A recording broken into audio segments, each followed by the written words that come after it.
Dear Tita L, mayong gabi ni mo, Tita L, og sa tanan nga na pagpaminaw og nagtanaw. Ang sabi, good evening po sa lahat ng mga nakikinig at nanonood. Yan. Simula po ako sa inyo. Sumulat po ako sa inyo, Tita L, kasi gusto kong mag-share ng happiness and inspiration sa mga taga-hangout ninyo gabi-gabi. Alam nyo ba, Tita L, napakaswerte ko sa jowa ko. To the point na kahit ako may mga time na hindi makapaniwalang masaya lang ako sa relasyon namin. Nakailang serious relationship din ako in the past, Tita L, pero ang ending, ako lang pala yung laging seryoso. It was either pinagpalit ako, isinabay ako sa iba, o iiwan na lang ako bigla sa ere just because boring na daw o kaya naman ay wala na silang feelings for me. Iniwan ka talaga sa ere, ha? Diba?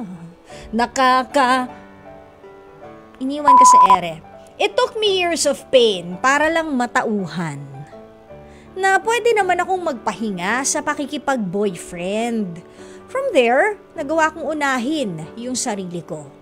Ako naman, before anything else or anyone else.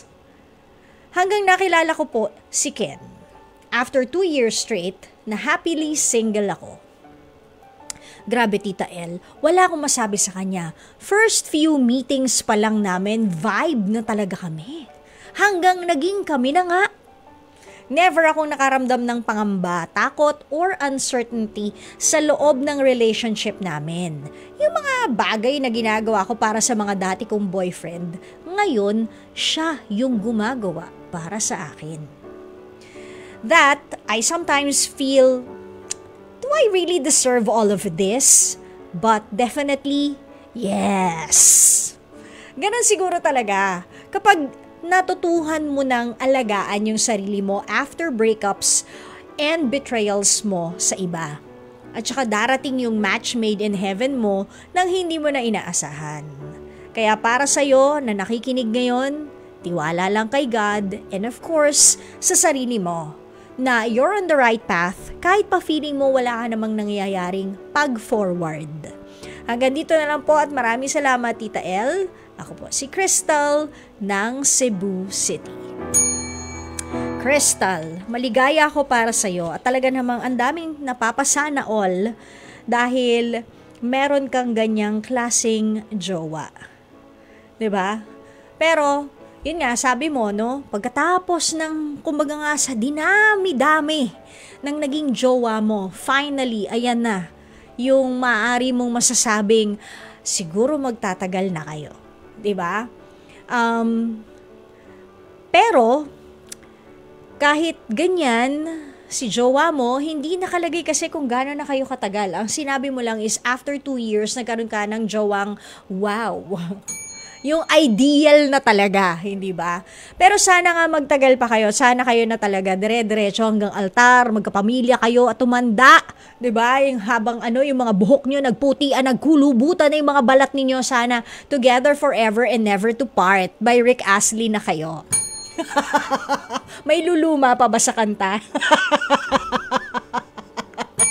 Pero sana nga kayo na habang buhay nitong newfound love mo. And I'm happy dahil naging ganyan yung kinahinatnan ng love life mo. Kasi 'di ba, sabi nga nila, when God takes away things from you, or when God takes away something from you, ito yung kamay. Ito yung kamay. Kunyari, ikaw yan. Kapag pag kinuha ni God yung mga kung ano-ano na yan sa iyo, it's because He will be giving you something bigger in return. So waits ka lang, di ba? Ganun lang yon. So I'm happy, Crystal, that you have found Him. Okay? Sana lahat ng babae, maging kasing haba ng hair mo ang buhok. Sana mula dulot-dulo ng Sisi Lex. Kasi taga Cebu siya eh. Mula dulot-dulo ng Sisilex, mula Cebu City hanggang Mandaue. Sana ganun kahaba ang hair ng lahat ng babae. Hindi na niloloko, hindi na pinagtataksilan, hindi na pinagtataguan o kung ano-ano sikreto, yung di ka pinagsasabay, o kaya naman, parang may hugot, sandali. Diba? Sana lahat. At saka, kayo naman mga guys, pag medyo tumatanda na, at saka yung pag marrying age na, magtino na. Lalo na kung married na. Kasi 'di ba, siguro naman na-enjoy niyo yung mga pagkabinata ninyo. Pagka magpapakasal na, stop na. Okay? Yun lang. Stop na din ako. Crystal, I'm happy for you.